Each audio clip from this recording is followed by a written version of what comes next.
कहते हैं युद्ध कभी खत्म नहीं होता, वो बस अपना रूप बदलता है। कभी वो सरहद पर लड़ी जाने वाली जंग होती है, तो कभी किसी के भीतर जलती हुई। मेरे लिए वो बहुत पहले शुरू हो चुका था, उस दिन जब मैंने वर्दी पहनी थी। 10 साल सेना में रहा, 10 साल तक सीमाओं की रखवाली की, जहां सन्नाटा भी एक खतरे की तरह होता है। मैं एक कमांडो था, प्रशिक्षित, अनुशासित, घातक। मुझे सिखाया गया था कि सवाल मत पूछो, बस आदेश मानो। मेरा आखिरी मिशन आज तक भूल नहीं सका। उस मिशन का कोई नाम नहीं था, जैसे सच्ची लड़ाइयों के नाम नहीं होते। मैं एक कमांडो था, प्रशिक्षित, अनुशासित, घातक। मुझे सिखाया गया था कि सवाल मत पूछो, बस आदेश मानो। मेरा आखिरी मिशन आज तक भूल नहीं सका। उस मिशन का कोई नाम नहीं था, जैसे सच्ची लड़ाइयों के नाम नहीं होते। हम 6 लोग थे। मकसद था एक दुश्मन कैंप में घुसना, जहां एक आतंकी सरगना रफीक छिपा बैठा था। वो 3 शहरों में बम विस्फोट की साजिश रच रहा था। हमने रात के अंधेरे में सीमा पार की। काली वर्दी, चेहरे पर रंग, आंखों में ठंडा इरादा। कदम बिना आवाज के चलते, सांसें गिनती में। भोर से पहले हम उस मकान तक पहुंच गए। एक टूटी हुई हवेली, चारों ओर सन्नाटा। रफीक वहीं था। पहली गोली दाईं ओर से चली। हमारा साथी गिर पड़ा बिना चीख के। मैंने देखा उसके चेहरे पर डर नहीं था, बस हैरानी थी, जैसे मौत को पहचानने में देर हो गई हो। हमने दरवाजा तोड़ा। धुएं और आग के बीच रफीक बैठा था, हाथ ऊपर, मुस्कुराते हुए। गोली चला दो, उसने कहा। मेरे मरने से 10 और पैदा हो जाएंगे। मैं ठिठक गया। पहली बार किसी को मारा नहीं, बल्कि देखा था। वो राक्षस नहीं था, बस यकीन का कैदी था। बस एक पल की झिझक थी, और उसी पल में सब खत्म हो गया। वो घर बारूद से भरा था। धमाका हुआ। मैं हवा में उछला, जमीन पर गिरा, आधा बेहोश, आधा जिंदा। 3 साथी वहीं रह गए। जब होश आया, सुबह हो चुकी थी। मैंने रफीक को खेतों में लंगड़ाते देखा। उसने पीछे मुड़कर देखा, न भागा, न झुका, बस हल्का सा सिर हिलाया। मैंने ट्रिगर दबा दिया। गोली ने उसे नहीं, मेरे अंदर के हिस्से को मारा। 6 महीने बाद मैंने सेना छोड़ दी। उन्होंने कहा अर्ली रिटायरमेंट। मैंने कहा बस अब और नहीं। मैं देश की सैर पर निकल पड़ा। ट्रेन, बस, छोटे शहर, सस्ते होटल, चाय के गिलास और अजनबी चेहरे। मैं उस भारत को देखना चाहता था, जिसके लिए लड़ता रहा था। मैं खोना चाहता था, भीड़ में, आवाजों में, कहानियों में। पर शांति कभी मिलने नहीं आती। गोरखपुर जंक्शन। ट्रेन धीरे धीरे रुकी। बारिश गिर रही थी, लोहे की पटरियों पर, प्लेटफॉर्म की छत पर और लोगों के चेहरों पर। हवा में डीजल, गीली मिट्टी और बेचैनी थी। मैंने बैग कंधे पर डाला और प्लेटफॉर्म पर कदम रखा। गोरखपुर, सच्चा, खुरदरा, जिंदा शहर।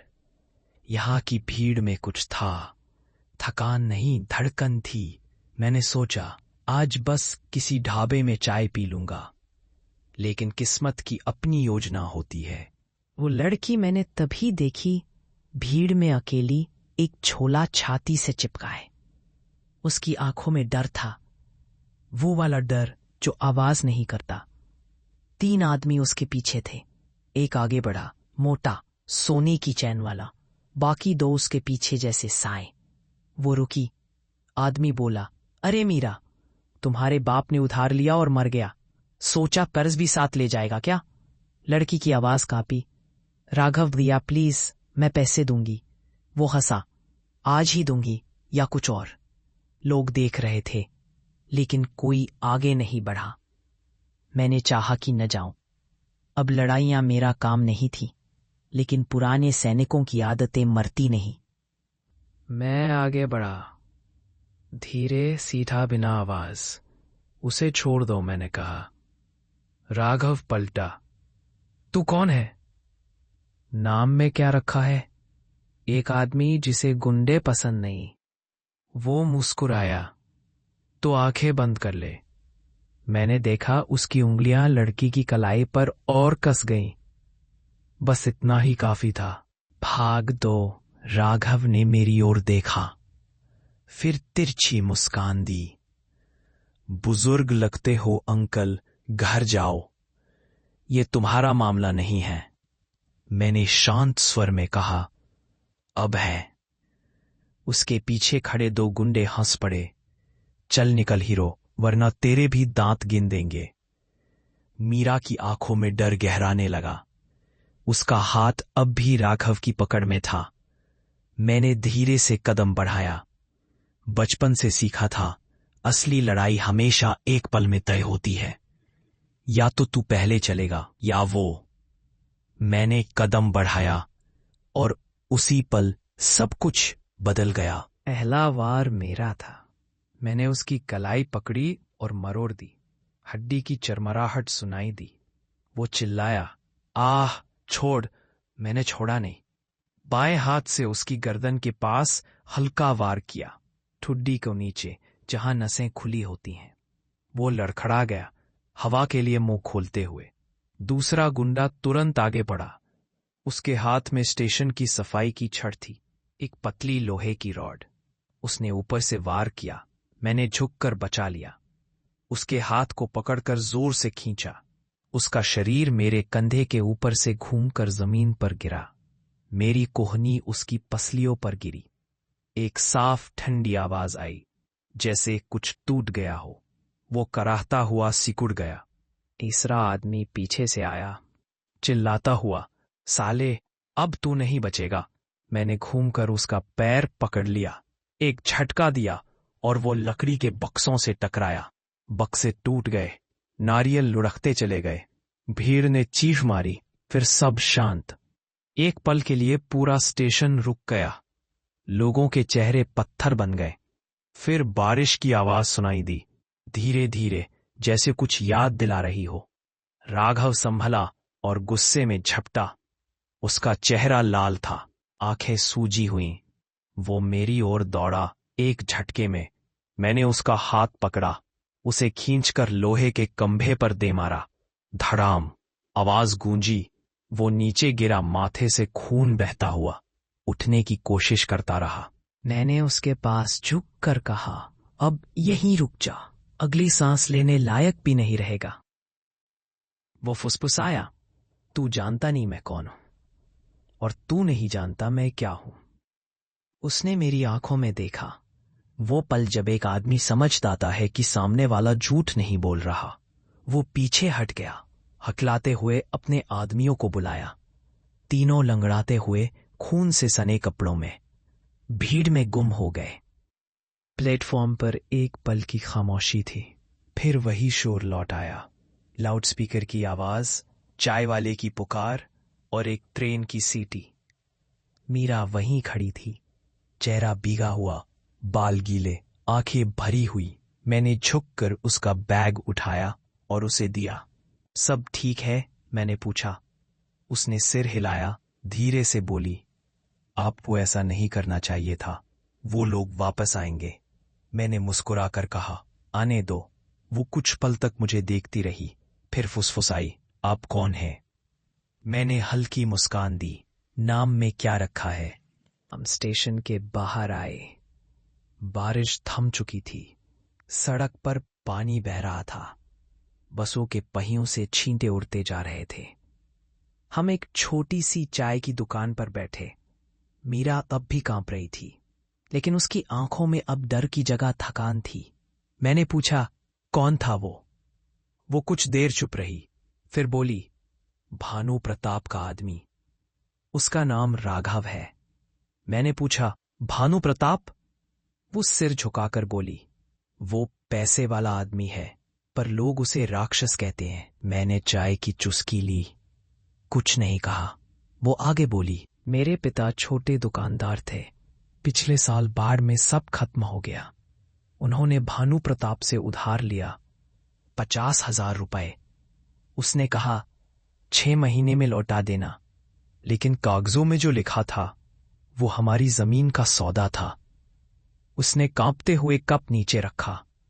पापा अनपढ़ थे, उन्होंने हस्ताक्षर कर दिए, और जब सच्चाई पता चली तब तक बहुत देर हो चुकी थी।